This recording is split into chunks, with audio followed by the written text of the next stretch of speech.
আমরা এসেছি আজকে দুর্গা পূজা, এখানে আজকে অষ্টমী হয়ে যাবে।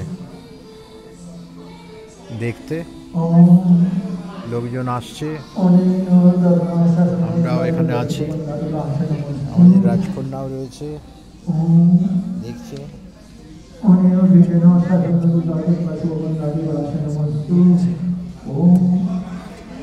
এখানে অনেক রকম স্টল রয়েছে, জামা কাপড়ের স্টল রয়েছে, বাইরে ফুড স্টল রয়েছে।